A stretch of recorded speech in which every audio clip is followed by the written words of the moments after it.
Sholawat nariyah Allahumma sholli, di depan sudah sangat jelas bahwa Allahumma, ya Allah. Assalamualaikum warahmatullahi wabarakatuh. Bismillahirrahmanirrahim.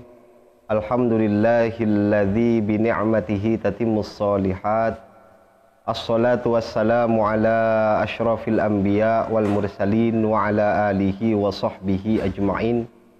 Qala rabbi syrah li sadri wa yassir li amri wahlul 'uqdatam min lisani yafqahu qawli. Amma ba'du. Para pemirsa NU Online Melandingan yang dimuliakan oleh Allah Subhanahu wa taala. Telah kita ketahui bersama bahwa NU selalu mendapatkan stigma yang negatif dari orang-orang di luar NU, dari organisasi sebelah. Ada yang mengatakan bahwa NU merupakan kumpulan orang-orang yang mengamalkan ajaran-ajaran yang penuh dengan kemusyrikan. Ada yang juga mengatakan bahwa kita sebagai warga Nahdliyin mengamalkan sesuatu yang bersifat tahayul, khurafat. Dan salah satunya adalah kita mengamalkan perilaku-perilaku yang dianggap oleh mereka sebagai sesuatu yang bersifat musyrik. Salah satunya adalah tawassul. Apakah benar orang-orang yang bertawassul, misalkan kita bertawassul kepada baginda Rasulullah SAW, kita bertawassul kepada para sholihin, para aulia, benarkah itu tidak ada di dalam ajaran Islam? Apakah itu tidak pernah diajarkan oleh baginda Rasulullah SAW? Salah satu tuduhan mereka yang sering kita ketahui, yang masyhur di kalangan kita, mereka menuduh orang yang membaca sholawat nariyah itu oleh mereka dianggap sebagai sesuatu yang bersifat musyrik. Karena menurut mereka sholawat nariyah ini bukan meminta kepada Allah, tapi meminta kepada Nabi Muhammad SAW. Padahal ketika kita membaca sholawat nariyah Allahumma sholli, di depan sudah sangat jelas bahwa Allahumma, ya Allah, Zat yang maha pemberi. Itu sudah jelas bahwa sholawat nariyah itu meminta kepada Allah Subhanahu wa taala melalui tawassul kepada baginda Rasulullah SAW. Tapi kemudian kami mencoba untuk membaca beberapa referensi kitab. Salah satunya adalah kitab Mafahim Yajibu Antusohah yang dikarang oleh Syekh atau Sayyid Muhammad bin Alawi Al-Maliki Al-Hasani.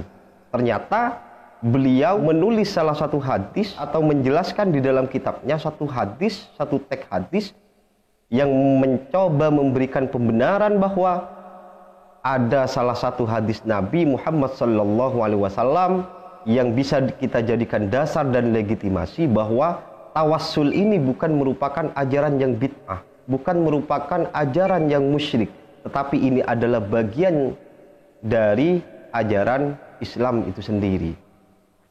Di dalam salah satu hadis yang ditulis di dalam kitab Mafahim Yajibu Antusohah ini sangat menarik. Bunyinya, qala Rasulullah sallallahu alaihi wasallam. Nabi Muhammad sallallahu alaihi wasallam bersabda, kata Nabi, lamma iqtarafa adamul khati'ata qala ya Rabbi as'aluka bihaqqi Muhammad lamma ghafartali. Ketika Nabi Adam berbuat kesalahan kepada Allah Subhanahu wa taala, kemudian Nabi Adam berkata dan memohon kepada Allah Subhanahu wa taala, as'aluka bihaqqi Muhammad lamma ghafartali. Aku memohon kepada Engkau ya Allah bihaqqi Muhammad, dengan dasar kebenaran Nabi Muhammad, lamma ghafartali, agar supaya Engkau mengampuniku. Kemudian kemudian Allah bertanya kepada Nabi Adam, ya Adam, wa kaifa arafta Muhammad wa lam akhluqhu. Ya Adam, wahai Adam, wa kaifa arafta Muhammadan, bagaimana bisa engkau kenal atau tahu terhadap Nabi Muhammad, walam akhluqhu, padahal aku masih belum menciptakan Nabi Muhammad. Qala, kemudian Nabi Adam berkata kepada Allah Subhanahu wa taala, ya Rabbi li'annaka lamma khalaqtani biyadika wa nafakhta fiyya min ruhika rafa'tu ra'si fara'aitu ala qawaimil arsy maktuban la ilaha illallah Muhammadur Rasulullah. Kata Nabi Adam, wahai Tuhanku, karena sesungguhnya engkau ketika engkau menciptakanku dengan tanganmu dan meniupkan ruhmu ke dalam diriku, kemudian aku mengangkat kepalaku dan melihat fi qawaimil arsy, ala qawaimil arsy, melihat kepada tiang arsy, maktuban la ilaha illallah Muhammadur Rasulullah. Ternyata di tiang arsy itu bertuliskan lafaz la ilaha illallah Muhammadur Rasulullah. Kemudian Nabi Adam alaihi salam melanjutkan, fa'alimtu annaka lam tudhif ila ismika illa ahabbal khalqi ilaika. Dan aku mengetahui, maka aku mengetahui bahwasanya engkau tidak akan menyejajarkan namamu dengan nama Nabi Muhammad kecuali Nabi Muhammad adalah makhluk yang paling engkau cintai.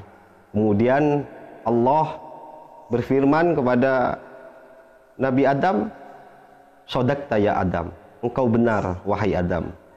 Innahu la ahabbul khalqi ilayya. Sesungguhnya Muhammad adalah makhluk yang paling aku cintai." Kemudian Allah melanjutkan, "Ud'uni bihaqqihi faqad ghafartu laka." Oleh karena itu, berdoalah engkau kepadaku dengan dasar kebenaran Muhammad, maka sungguh aku pasti akan mengampunimu. Kemudian Allah melanjutkan, walaula Muhammad ma khalaqtuka. Andaikan bukan karena Nabi Muhammad, maka aku tidak akan menciptakanmu. Para pemirsa N1 Melandingan yang dimuliakan oleh Allah Subhanahu wa taala. Hadis ini sangat jelas memberikan satu nilai pelajaran kepada kita bahwa Nabi Adam saja sebelum Nabi Muhammad diciptakan oleh Allah Subhanahu wa taala, ternyata Nabi Adam sudah terlebih dahulu meminta ampun kepada Allah, berdoa kepada Allah dengan bertawassul kepada baginda Rasulullah sallallahu alaihi wasallam. Padahal posisi Nabi Muhammad pada waktu itu secara fisikal itu masih belum diciptakan oleh Allah Subhanahu wa taala. Lalu pertanyaannya, bagaimana kualitas dari hadis ini? Kemudian Sayyid Muhammad Alawi Al-Maliki memberikan penjelasan di dalam kitabnya Akhrajahu Al-Hakim fil Mustadrak wa Sahhahahu. Dan Al-Hakim mentakhrid hadis ini di dalam Al-Mustadrak dan menganggap bahwa hadis ini adalah hadis yang sahih. Kemudian warawahu Al-Hafidh As-Suyuti fi Al-Khasa'is An-Nabawiyah wa Sahhahu. Dan juga Al-Hafidh As-Suyuti meriwayatkan di dalam salah satu karyanya Al-Khasa'is An-Nabawiyah wa Sahhahahu dan menilai bahwa hadis ini memiliki kualitas yang sahih. Jadi tidak benar ketika kemudian dikatakan oleh mereka kaum sebelah yang menuduh bahwa kaum Nahdliyin ketika bertawassul itu tidak ada ajarannya di dalam Islam. Bahkan mereka menuduh kita sebagai warga Nahdliyin yang memiliki kebiasaan bertawassul sebagai orang-orang yang musyrik. Dan ternyata di dalam kitab Mafahim Yajibu Antusahhah, beliau mengutip salah satu hadis Nabi yang sahih dan ternyata itu sudah diajarkan di dalam hadis baginda Rasulullah sallallahu alaihi wasallam. Dan semoga kita dengan bertawassul kepada Nabi Muhammad sallallahu alaihi wasallam, beliau adalah orang yang paling dicintai oleh Allah Subhanahu wa taala, yang paling dekat dengan Allah, kekasih Allah dengan perantara baginda Rasul sallallahu alaihi wasallam, maka doa-doa kita dikabulkan oleh Allah Subhanahu wa taala. Kita bertawassul kepada Nabi, kita bertawassul kepada para solihin, para aulia, itu bukan dalam rangka kita meminta kepada mereka, tetapi pada hakikatnya kita tetap memohon kepada Allah Subhanahu wa taala, akan tetapi melalui perantara mereka, karena mereka adalah kekasih-kekasih Allah, karena mereka adalah orang-orang yang dekat dengan Allah Subhanahu wa taala. Dan semoga kita para pemirsa NU Online yang dimuliakan oleh Allah Subhanahu wa taala menjadi pribadi yang rendah hati, menjadi pribadi yang mendapatkan curahan ilmu yang bermanfaat dari Allah Subhanahu wa taala. Sekian dari kami, kurang lebihnya mohon maaf yang sebesar-besarnya. Wallahul muwafiq ila aqwamit thoriq. Wassalamualaikum warahmatullahi wabarakatuh.